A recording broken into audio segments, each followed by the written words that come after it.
It's 105. It's been this way all day. It's already 6 p.m. and it doesn't show any sign of cooling down, and I've got all this to do. Oh my. You need to suck it up. Look at this star jasmine. It's been waiting for you to finish pruning it for a week. I've made a good start though. Look at that pathway I've cleared. It's like 3 feet wide and it's like 15, 16 feet long. That's a good start, right? All I know is this needs to be finished. Look at that Bermuda grass coming up in the middle of all that overgrown star jasmine. If you'd gotten up at 5 a.m. and worked till 10 p.m., you could have finished this job yesterday. Seriously? Seriously. It's 105 out. I've been working my tail off all week on the star jasmine and on everything else around here. And all you can say is I should have done it all yesterday? I don't think so. That's what the old me would have done. Or felt really guilty about it. But not the new me. The new me knows it will get done when it gets done. And that's plenty good enough for me. Hi everyone, welcome back to Olive City Homestead. Kim here in Northern California. In this video, I'm going to talk about tackling garden chores little by little, rather than trying to get things done all at once. My mantra for the last few years has been little by little. And if I'm honest, I'll say really it's been more like 10 or 15 years that I've been thinking that way. But for the last 5 or 6, I've really been concentrating on following through, not just thinking about it. Now, at first this was very difficult for me because my natural tendencies, my normal personality, I've always been a go-getter. Do it all at once, get it done, do it well, do it from start to finish, get the job done. That was me. And that worked, a lot of the time. It did. I managed pretty well on that mentality for a very long time. But no longer. No longer. For one thing, I discovered about 10 or 15 years ago that there were many, many benefits to slowing down and taking things in more bite-sized chunks. And then for another thing, health challenges kind of force some things on you, don't they? So things like osteoarthritis in my hips and 2 broken wrists in just the space of a couple of years taught me what I'd already been discovering, sort of reinforced the concept that doing things on a more graduated, step-by-step basis is actually better, much better in the long run. And this has really been highlighted to me in the way I approach my homestead projects and all my garden chores.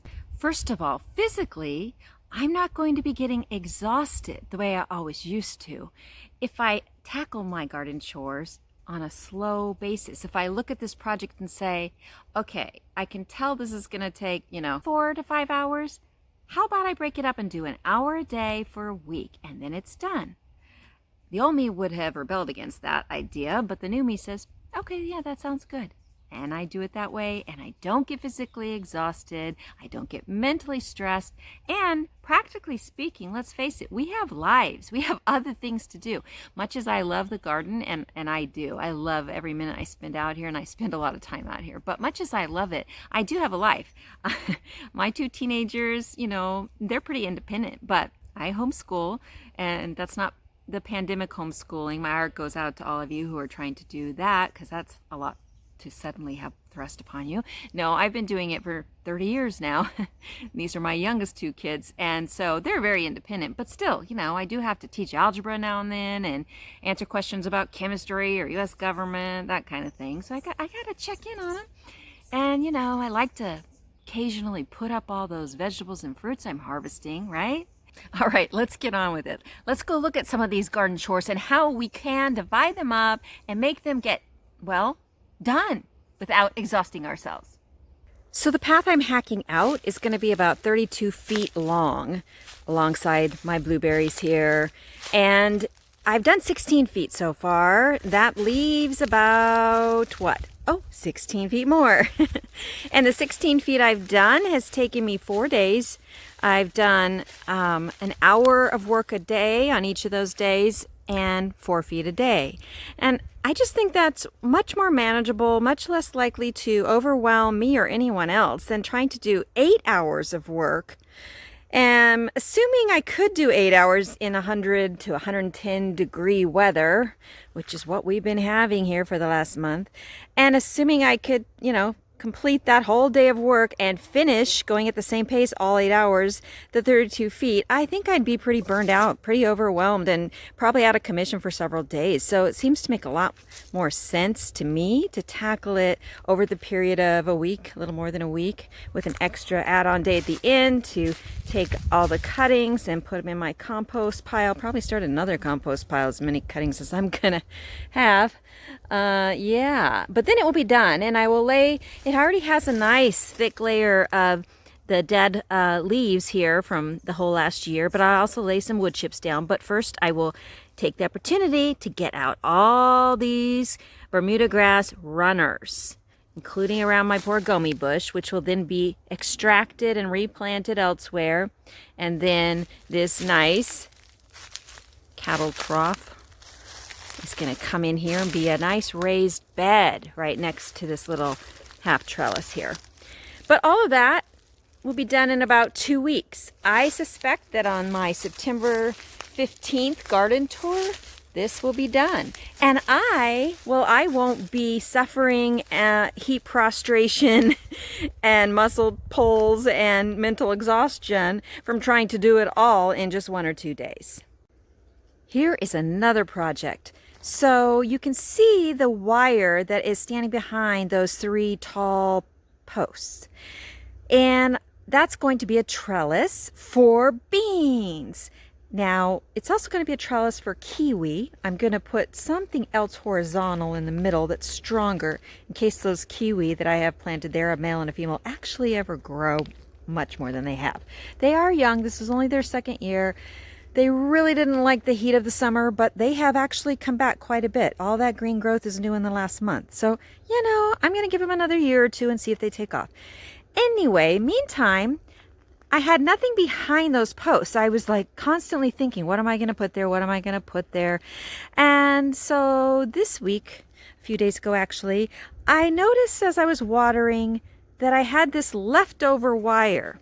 And if we go closer, you can see that the wire on this side is much smaller openings than the wire on this side. But as I've learned to say a lot, who cares? When the beans grow up, and if the kiwi plant ever grows up and out, no one's going to see the wire anyway. So what I did was, the first day, I took probably a half an hour to unwind all of that folded up wire fencing is what it is. It was leftover fencing from a previous project last year. The person who had helped me with it had folded it up really tightly. It was very difficult to get it all unfolded and flattened out. And then I weighted it down and left it for a day or 2. So then when I came back to it, it was much easier to handle. Then, second step of the process, I drug those big pieces across the property from where they were to here and managed to get them carefully behind those posts. The posts weren't the problem. It was the kiwi plants. I did not want to damage them, trying to give them their best chance and all. So I got them behind there. Then the next day I nailed them up. Now the next step was bringing the crates over because I'm going to do little raised beds in front of this trellis. This is the borderlands, as it were, the no man land. Right along the deck there and right there leading over to the star jasmine is the border of where my Bermuda grass is starting to send up its roots. So I don't want to plant in the ground over there for a couple of reasons. One, there's a lot of bugs is my guess under that deck. And secondly, the Bermuda grass roots, I just don't want to have to deal with them entwining in the bean plants. So I'm going to plant in the raised beds that I'm making out of those crates, which have worked fabulous for me elsewhere in the garden. Now I have these 4 crates. I'm going to also bring in, I've decided, because I've had a few days to think about it, 2 15-gallon black buckets to go right in the middle on either side of the center post, and maybe 2 5-gallon buckets between those 2 crates and those 2 crates. And and then it will look kind of like a nice little green and black pattern, and I can have all these. My choice, I think, is going to be red noodle beans, those really long ones. I think that's what I'm going to plant here. But this project is actually taking, you know, several weeks, probably 2.5 weeks to finish. I plan to have it finished by next week. I'm going to get the crates prepped now tomorrow. I'm going to put in solder the drainage holes, and then put in my food scraps and rotted wood chips and all of that kind of composty stuff on the bottom, and then the soil on the top. And then a few days later, another day, you see, I'll take an hour to plant all my little seeds and seedlings. I haven't decided yet. I have some already planted, but I might just direct seed these. So this project will be probably ready to view by my September 1st tour. And I've learned to be okay with that. I've learned to be okay with things being in progress all around me all the time. And that's progress for me. About 10 days ago, I decided I am going to make a new bed here. And that was totally not on my agenda before. I had actually thought of turning this whole area into a fire pit area. There's my little fire pit. But I've changed my mind now. I've decided that I am going to make this into a new garden bed. It's going to be parallel to the one that's against the chicken run fence here.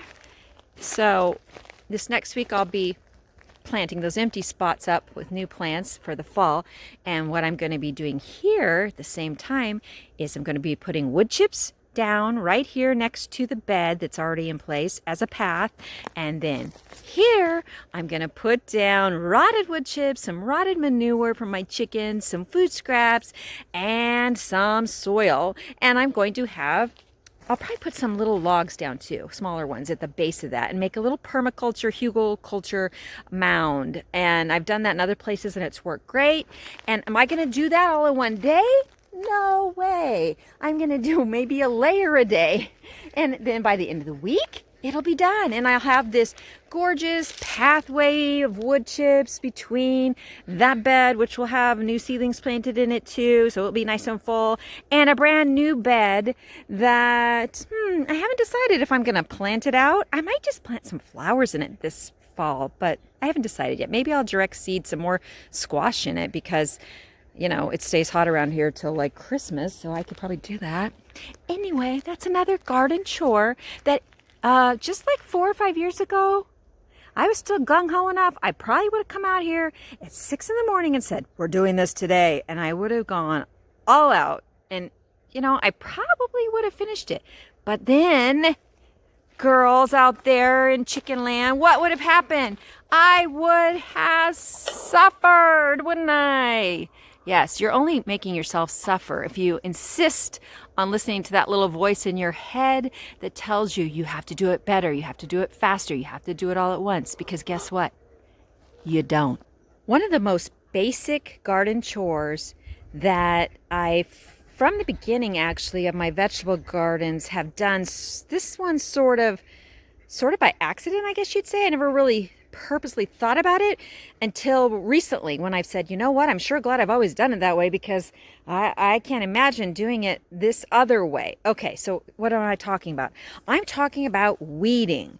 So recently on my Instagram page, I follow a lot of other gardeners, and one of them put forth a challenge, and it was, oh goodness, I can't even remember what it exactly was called, but it was like challenging you to take 5 minutes to weed, 5 or 10 minutes, can't remember which, and you were supposed to show a before and an after picture of any bed you have that you took 5 minutes to weed, and what did it look like before, and what did it look like after.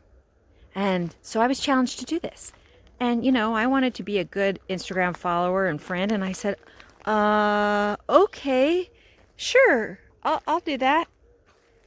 My only problem was I came out here and I don't have any weeds. I mean, you know, I'm not counting Bermuda grass because that's not really weeds. I mean, it is weeds, but that's like over my entire property and it's an ongoing struggle everywhere. And I pretty much have it under control. But, you know, in my vegetable beds, in my herb garden beds, in my flower beds out front, I don't have any weeds. And I'm not saying that to brag. I'm saying it more like when I actually thought about it, I was a little stunned because, like, who doesn't have weeds? Everybody has weeds. So, I mean, it kind of not only startled me, but it kind of flummoxed me. I was like, wait a minute, I must have weeds somewhere. I mean, maybe I should just do Bermuda grass. The problem with that was if I tried to do the challenge using Bermuda grass, there would have been no difference in 5 minutes. I mean, come on, Bermuda grass? You need like years. Which is why I do my Bermuda grass the way I do my weeds, which is every day when I am watering, if I see a weed, like I'm hesitating because I'm trying to remember the last time I saw one, but the reason I don't see them is because I have wood chips everywhere. But if I were to see a weed, I would just pull it out right then and there. It's the same thing that I do with bad leaves, okay? So here we go. Here is a zucchini leaf that is shot. This leaf is really not providing anything of value to the plant. So if I had my scissors with me, like I always carry when I'm watering, I would just cut it right off as I'm watering. And it would go straight into one of my compost bins or one of my compost tea buckets. And that's that. It's done. It's done along with my watering. So it's not a big issue. It's no big deal. All the yellow leaves, or if a leaf is severely bird damaged or bug damaged, which is very rare, but if it's there, I take care of it right then and there. And so I never have a huge buildup to go out and go, okay, I've got to do it a whole day of weeding or a whole day of taking off yellow and leaves and bird damaged leaves. Nope, it doesn't happen because I just do it little by little every day. And so with this challenge, I really tried to find some weeds because I felt so bad about telling her I would do it. And so I finally came up with something. I'll show you. Okay, so this trellised garden area here right along the side of my storage shed, until a week ago, was covered with not only the sunflowers, but dozens of vining runner beans. And they had done great. I'd enjoyed them, especially the long red noodle beans. Oh my gosh, those were so delicious that, as I mentioned before, I'm going to be planting a whole bunch of them very shortly in that trellised area over by the pool deck. But they were spent here. They had been planted since the end of March, beginning of April, and they'd done their duty and produced so much, and they were dead, and they looked pretty bad. And I thought, well, those aren't really weeds, but they do look pretty bad, and I haven't bothered to get them out yet because they're going to take a little bit more work than just, snipping off a yellow leaf or pulling up a tiny little weed. They required actually unwinding them from the trellis and cutting them all out. And so I thought, well, I could do that because not only were there those dead vines wrapped around this wooden trellis, but at the base, this is the only place on the property that I did have weeds. I had some weeds growing in this little bed, all amongst the sunflowers and bean plants and my geranium there.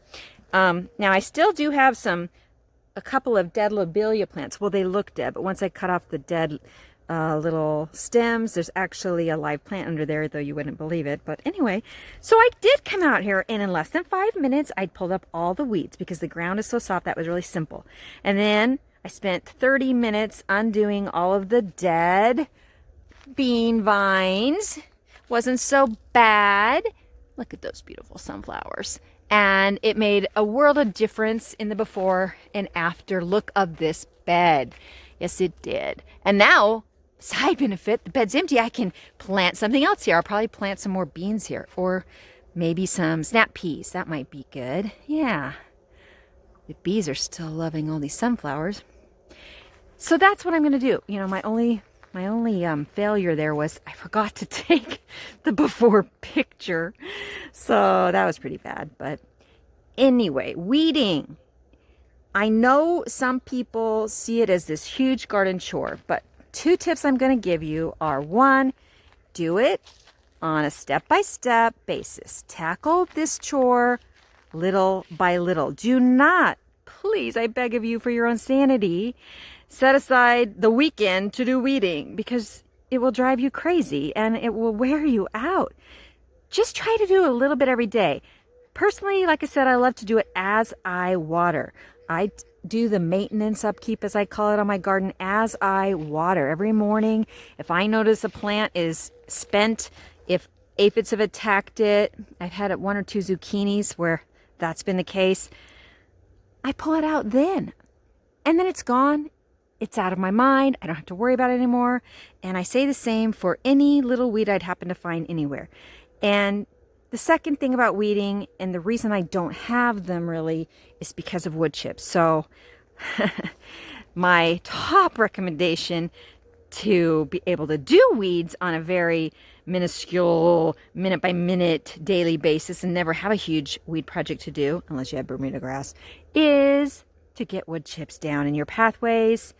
And in your beds, I would suggest either a mulch, like straw mulch, which I have in some of my beds, or, well, in this bed I have artichoke leaf mulch. So a mulch works real well to make sure no weeds grow, or you can plant so densely there's no room for the weeds to grow.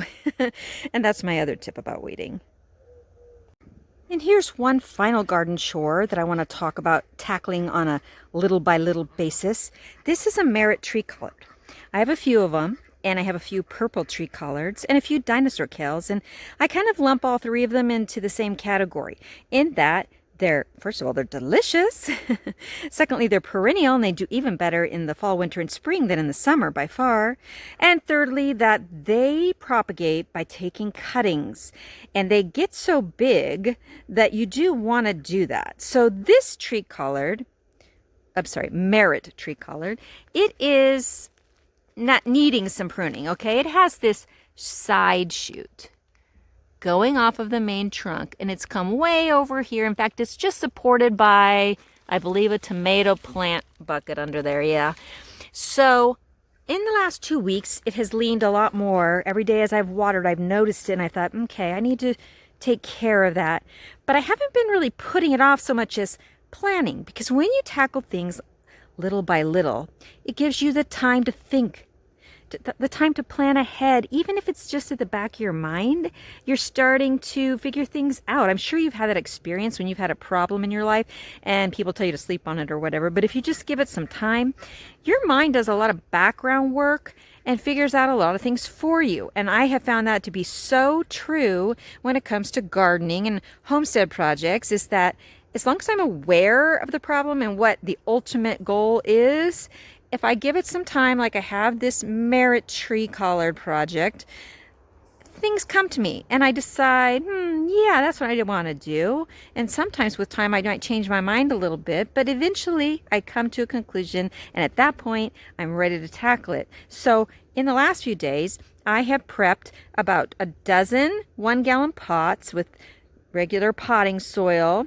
And now I'm going to tomorrow cut that branch off and then cut off all the little shoots that would make good tree collar plants. And boy, do they ever. I have taken so many cuttings off of my collards and kales, and they make wonderful new plants. They're identical, they're clones, so you know exactly what you're getting.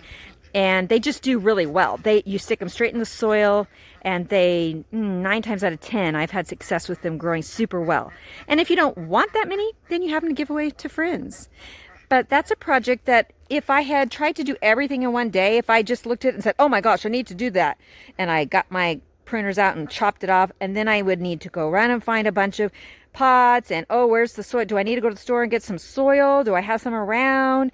And okay, now, oh my gosh, it's 100 degrees. Can I wait till evening? That really would have been a better time to do this. And where am I going to put the pots anyway? Where would be a good spot? All those things I don't need to worry about because I've done them over the last few days this week.